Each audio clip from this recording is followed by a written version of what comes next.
So recently on this channel, we talked about how one of the biggest, most painful and sabotaging mistakes that anyone manifesting can make is unconsciously deferring their fulfillment to the future. So what do I mean by that? I mean that a lot of people practicing this art of manifestation are treating the practice like a means to an end instead of an end in itself, meaning they relate to manifestation like I'm going to do a bunch of stuff to get what I want in the future. I'm going to do a bunch of techniques to get what I want in the future. But the reminder I gave you in that video, and I'm going to give you again, is that we know the future isn't real. The future is a construct. Our fulfillment doesn't live there. Our fulfillment doesn't live in a fantasy circumstance that's going to arrive only in the future. That is the way of suffering. To be constantly denying your current fulfillment because you keep saying, nope, this isn't what I want. I'm manifesting for the future and something in the future. Once I get that thing in the future, then I'll feel okay. But the circumstance itself, the physical circumstance itself, you think is what's going to give you your fulfillment. That is a fallacy. That is a delusion. That is suffering. And we know that because one, we've already experienced it. And two, the way you manifest, as you know, you hear it all the time, is you're supposed to be living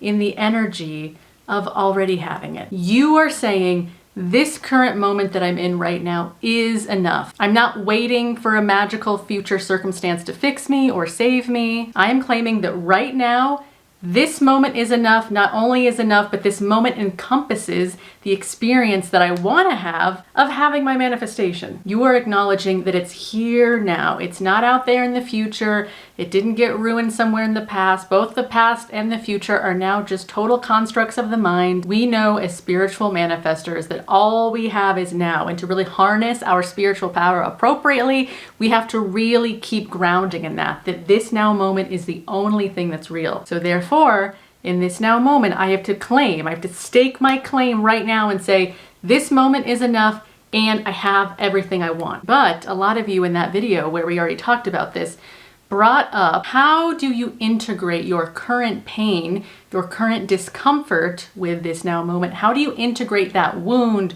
or that pain or that emotion? How do you integrate that into this wish fulfilled in order to genuinely be embodying the wish fulfilled so that, things keep moving in a positive trajectory? Because I brought this up in the other video and I'll say it again now. The reason you have so much trouble accepting that the wish fulfilled is done now is because you are so uncomfortable with your own emotional experience right now. There's current emotions in you that you feel like you're trying to fix, that you're trying to run from, and you think that, if I manifest the right circumstance, that will save me from this emotion that I really just can't sit with well. So I'm gonna kind of keep fixing this emotion, keep trying to fix this emotion, and forcing the wish fulfilled. Like if I just force it enough, then I'll get it, and then it'll save me, and then I'll feel better. So obviously by this point, we know that doesn't work. Again, it's just more suffering, trying to escape the uncomfortable feelings you have. I know I use kind of a dramatic example right now because sometimes your emotional experience right now is just like low grade bad. It doesn't necessarily have to be extreme suffering, although for some of you,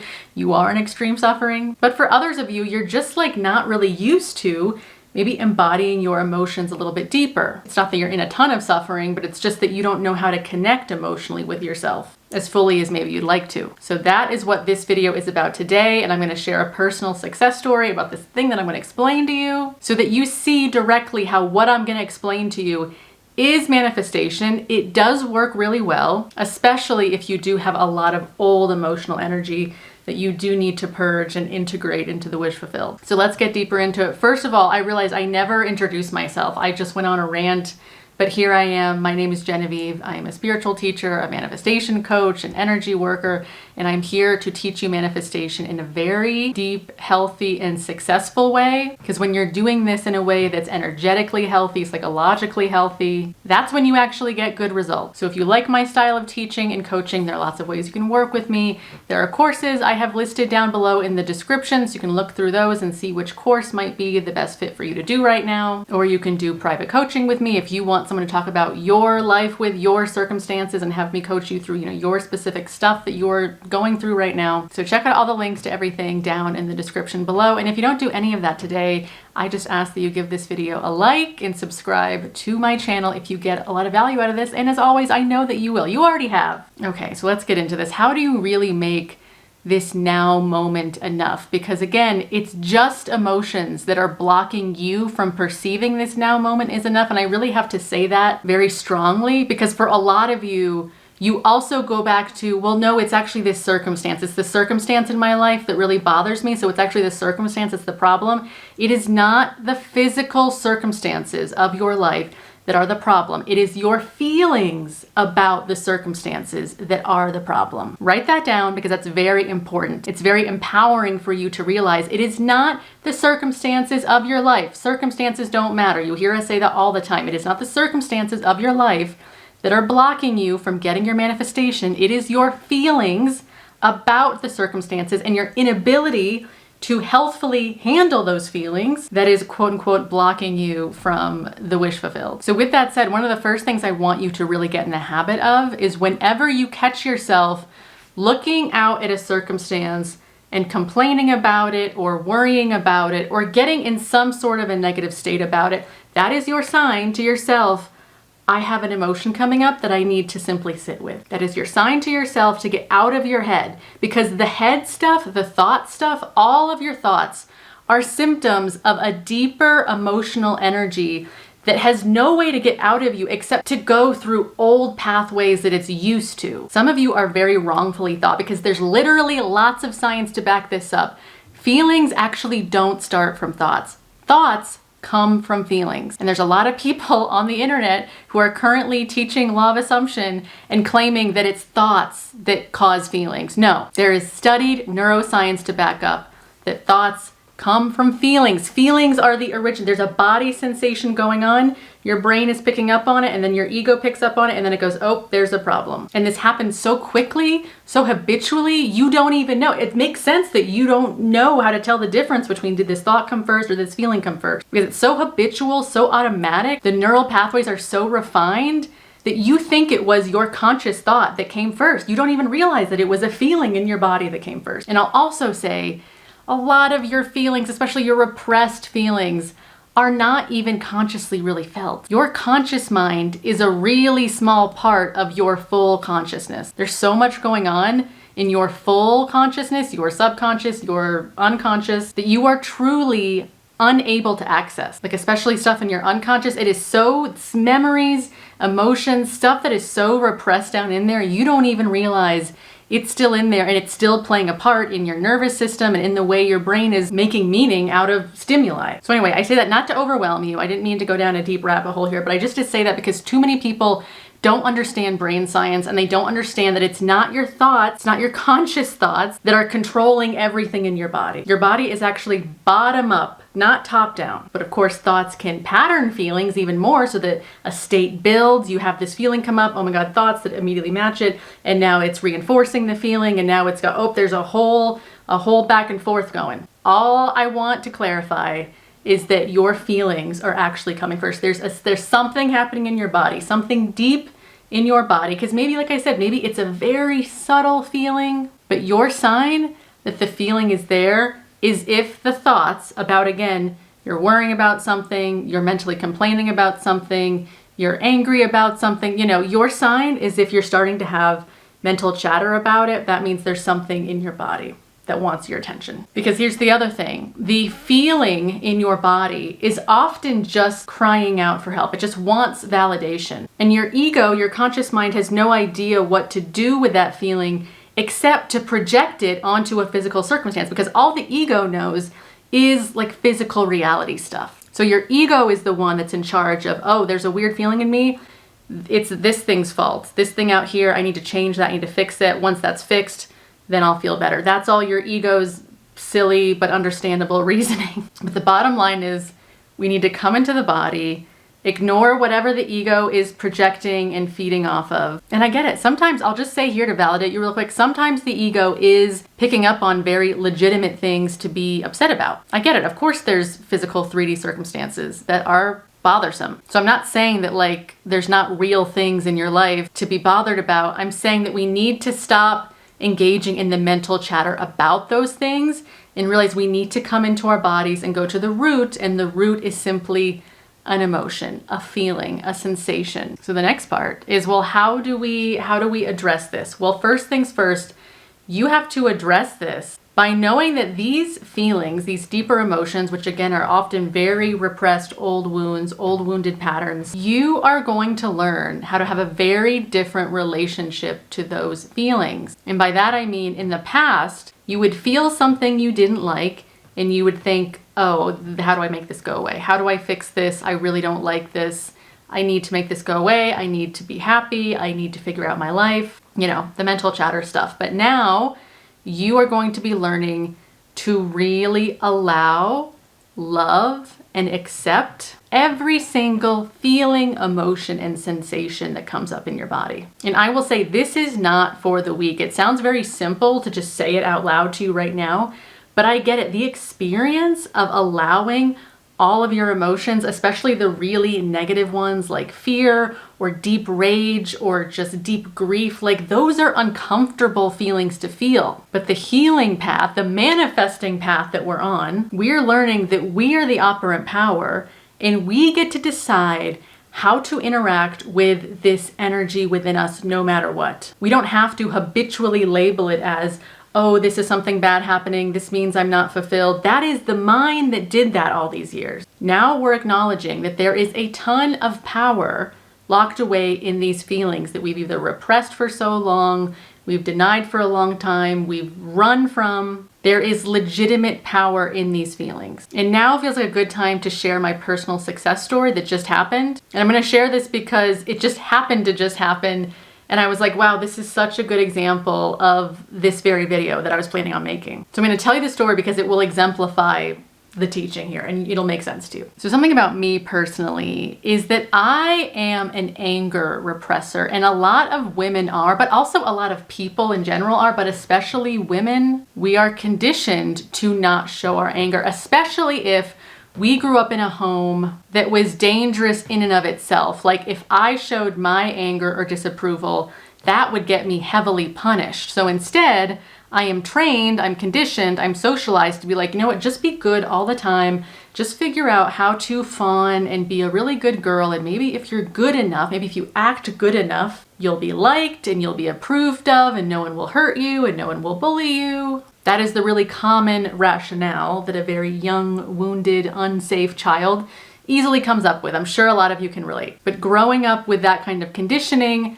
again, all my legitimate anger, especially about the situations that I was put in as a child, all my legitimate anger about that stuff was very, very repressed, very locked down. And it's so funny because in my own 20s, I naively thought, I'm just so lucky that I'm not an angry person. Like, I just never feel anger. I'm just really lucky that I'm just always so just easygoing and confident and just like, I never feel anger. And it's so funny to me now because I didn't even realize that I was not a naturally just like non-angry person. I had a ton of anger that my ego, my mind, my conscious mind knew was not safe for me to feel, was not allowed for me to feel. So it got locked down very deep in my subconscious, my unconscious, in my body. But another thing that you guys might know or not know is that anger is a very potent manifesting emotion. It is the emotion of like, this is who the fuck I am, and I'm drawing my line in the sand about what is acceptable in my reality and what is not. It's like fiery goddess energy. And I know I'm speaking in a very feminine way, so if you are a masculine,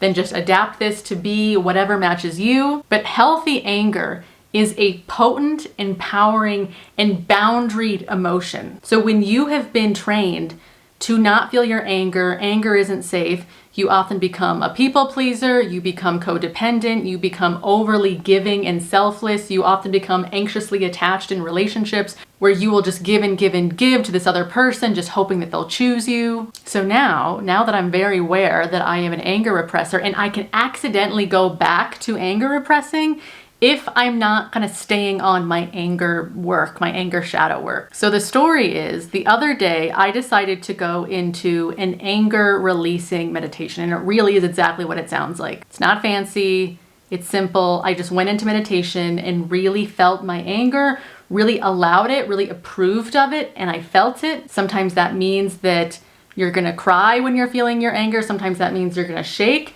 So as I'm doing it, I'm just allowing whatever is coming up. Sometimes it means like tensing up really strong. But I went into this meditation, I'm feeling this. And often what is normal when you're doing these emotional purging kind of meditations is it's really normal to have like visuals kind of flash in your mind. I guess I'll speak especially for me because I'm intuitive. Sometimes I'll have like intuitive symbolism or sometimes real memories, but often it's not memories. It's just like weird intuitive symbolism kind of just flashes in my mind. And one of the things that flashed in my mind while I was doing this, and this is about a person, and I want to try to keep this as anonymous as possible. So I'm going to try to give the least amount of details as possible. But this person in my life, they flashed in my mind and I just felt like how angry I was at this person. And I kind of didn't even know I was that angry. This is another thing. When you're an anger repressor, you often don't even realize like how much anger you have or how angry you might be at people like your specific person or just people in your life in general. So this person flashed in my mind. And one of the things that I actually forgot about during the meditation was that I had texted this person 2 days prior and I kind of forgot that they didn't respond to me. And again, even in the meditation, this is important to note, I wasn't thinking about that per se. I just had this flash of them and I was just allowing my like empowered anger to sort of like come through like while I'm seeing them. And what do you know? I get out of the meditation, I go do something else, and then I come back to my phone and I was like, whoa, this person texted me like right after I had my little moment in the meditation with them. And they sent me the most like loving, apologetic text. It was like they were honoring me. That's how it felt. It felt like their text was really honoring me. And I've had this happen before, that often when I'm doing any sort of meditation that's kind of a shadow work or emotional integration meditation, I will be amazed at how some of the people that are coming up is people that I'm like, oh, why didn't this happen? Those people are like magically all of a sudden showing up better than they were before. So I get it that this might confuse some of you because again, so many of you have been freaking taught badly that it's like, oh, you can only be loving, only send love to your specific person, only send love out because if you send love out, then you'll get them to mirror that to you. What I have found a lot is that it doesn't matter what exactly the energy is you're tapping into. Like in my example, we're tapping into anger. But it was anger in a way that was honoring to me. It wasn't anger in a, I hate them and I hope that they die and I wish they would do what I want and I wish I could control them. It's not, that's very disempowered expression of anger. And that's why when you get angry in that way at your specific person or whatever it is, it tends to not work because it's this disempowered victim-y, like, why can't they just do what I want? Whereas what I was stepping into was like, I'm really approving of my anger because remember, anger is this self-empowerment, like this is who I am a fiery goddess that deserves to be worshipped. And all I was doing was just allowing the emotion, approving of the emotion, letting it run its course naturally.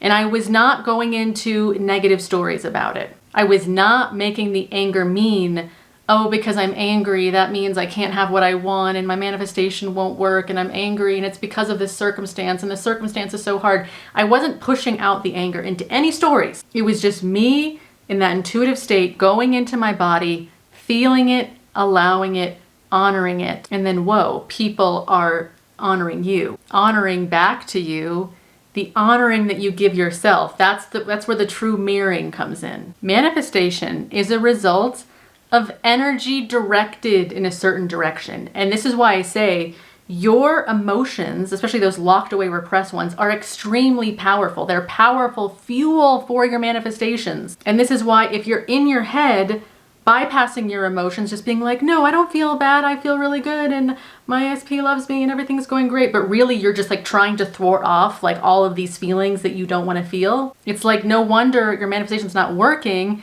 and no wonder you keep doing that thing I talked about at the beginning of the video where you keep thinking that fulfillment's going to come in the future, like, oh, once my SP shows up physically, then I can finally take a breath of relief. No, that's never going to happen. You have to take the breath of relief now. And what that means for you now is to just follow the example I gave about myself, is coming into your body, allowing those emotions and knowing I have. When you tell your body, I allow, I approve, I love, you are also telling that energy, I have what I want. I'm capable of having what I want, if you need a bridge statement. But you're going deep into your system and upgrading the wound that used to always mean I'm left out, or I can't feel my anger, or I'll be punished if I'm angry. The emotion that was always paired with that meaning and that repression, now you're tapping into that emotion again, that like well underneath the ground here. And you're using the power of that emotion to go into the direction you're sending it, which is I have. Even with this emotion, or not even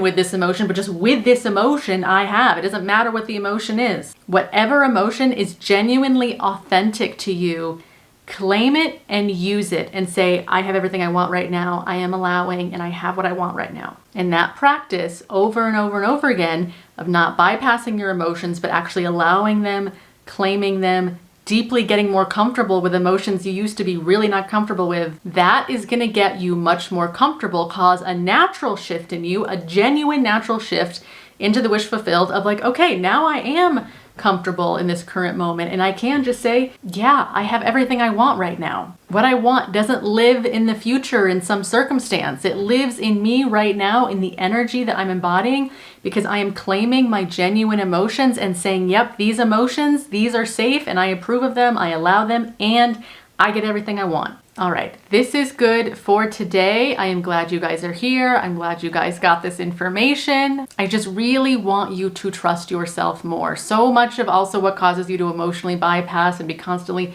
seeking answers and seeking more teachings about manifestation is that you simply just don't trust yourself. And part of this emotional reclaiming, it's going to help you to authentically trust yourself. Like, yeah, I can trust my emotions and I can handle my emotions and still know that everything is working out for me, and still know that I can direct my consciousness to accept good things no matter what I'm feeling. And this will take practice to get there. I get it. It's easy to say, but a practice to authentically get to. But the more you practice it, the more you do it, the more it'll integrate and the more it'll feel like an authentic shift. No longer a forced ego shift where you're just trying so hard to force it and it's just not landing. There will be an authentic trust. Okay, so that is what I have for you today.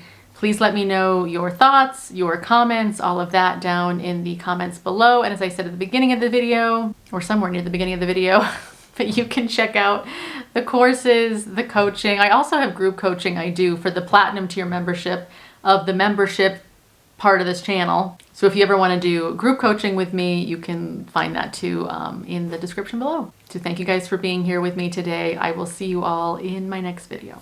All right, bye.